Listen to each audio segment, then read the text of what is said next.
Welcome to the Marketing Revolution podcast. This is the underground movement of savage marketers from all over the world.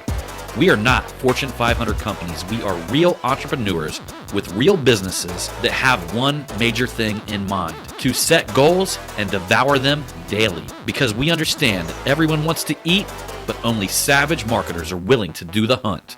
Now let's get this revolution started. Hey, what's up, everybody? John Hiley here with the Marketing Revolution podcast and the Marketing Savage Facebook group. Hope you guys are having a great day today. We'll talk a little bit about what I had just finished up on was my second round of book edits. Some of you guys may not exactly understand exactly how this is done, but I want to go over the process that I went through to write the book. So we take a step back. The beginning of the year is when this all started. And I actually tried to write the book the previous year, but for whatever reason, every time I sat down and actually tried to do it, I just couldn't do it. Right. It was one of them things where it was just so painful for me to get in the habit of writing that I would sit down for a moment. I could never really get in the groove, never really actually begin to get into the zone, because ideally, when we had the podcast a few days ago talking about getting into the vortex, that's exactly where you've got to go whenever you're writing a book. It's actually a very powerful thing to commit to, because you'll actually get deeper into the study of exactly how it is, or how you get into that vortex, how you fall into the zone.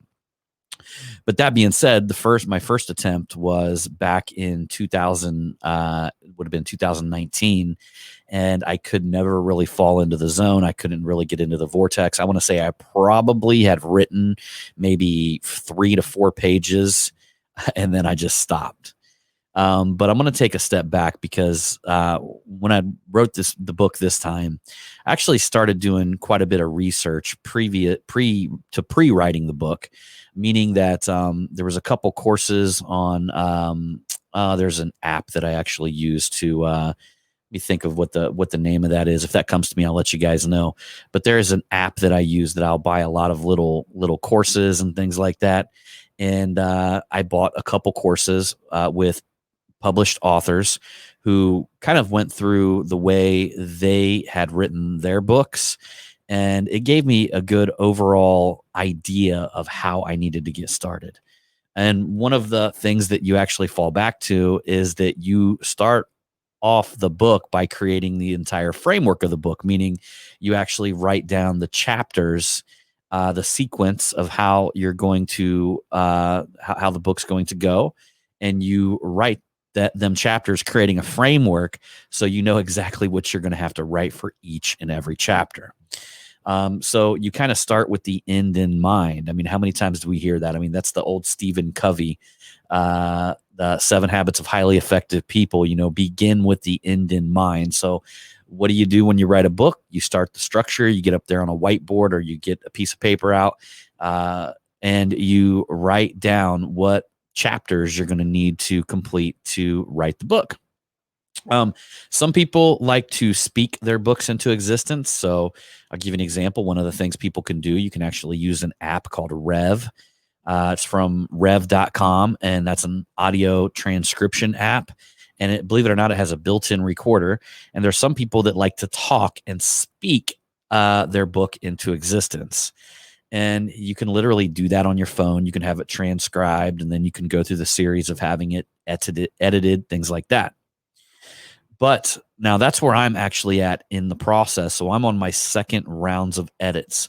It was pretty interesting, because the document that Catherine sent over to me, she's my book editor, it literally had notes attached to it that I could actually type out a note back to her. So one of the first things, she wanted to break up half of my very first chapter and put the very top half as the preface, and then I was able to just type yes in that box. So she's going to move that around for me. But that being said, also, as I was going through the book, you could see where she would highlight things in red. And when you scrolled over it with your mouse, it would give you your instructions of what you're supposed to do with that sentence. And there'd be things like, hey, these two paragraphs are redundant. Let's put them together, create one paragraph out of this.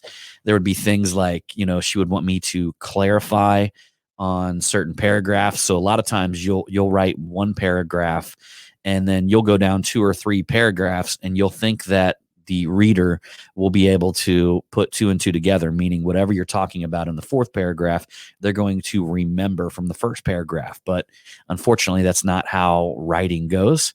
You've got to really clarify in each and every paragraph exactly what you're explaining, what you're talking about. The very first half, I must have gotten better throughout the book, because the very first half of the book had a ton of red in it, man. I had to go through line by line by line, and it felt like it was never going to end. I actually set aside 2 days last week to just edit, and spent some time over at a coffee shop. And then I spent a lot of time actually over at my gym, where they've got some really nice lounge chairs, and they've got, areas with tables, desks. I mean, they even got a boardroom at my gym that I can use anytime that I need to. So spent a lot of time doing that. And yesterday I got it all finished. I got down to the very last line in the book. It is all done. It is ready to go back to Catherine. But I'll tell you guys, I mean, this is honestly, like, I needed the practice in writing the book. I would say, if anything, writing has never been my strong suit, has never been anything that I was super interested in.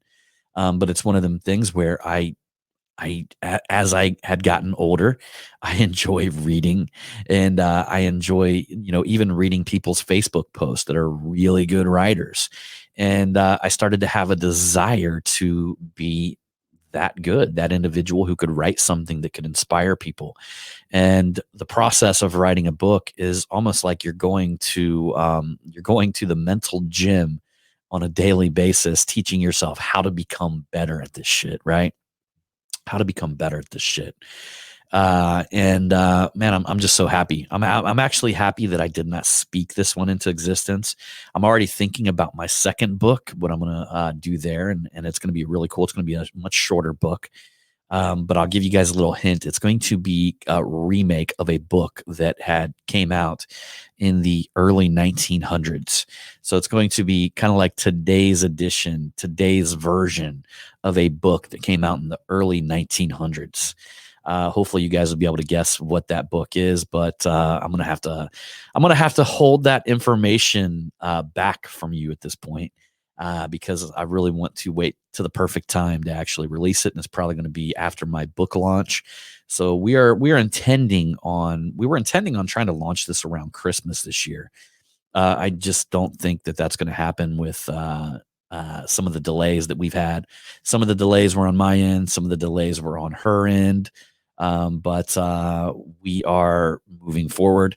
I hope to have it ready in January. So that's ultimately the goal, is to have it ready to be dropped in January. But I can't wait. I'm definitely going to be shooting for Amazon.com bestseller. That's going to be one of my big goals to hit that. And it's kind of neat because, once the whole key with Amazon bestseller is just being able to have that title underneath the book. And for whatever reason, people tend to, it's good market positioning. We talk about that. So whenever I go to, ideally, I'm going to do Amazon bestseller, but I've got a different idea for a book funnel.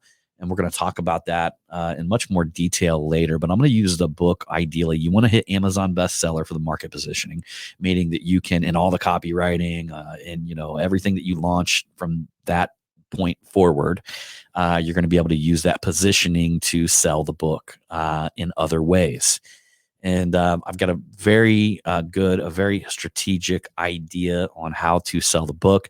It's going to be kind of like a free plus pay shipping offer, but it's going to have some different upsells and things like that I think will be super good for building the community.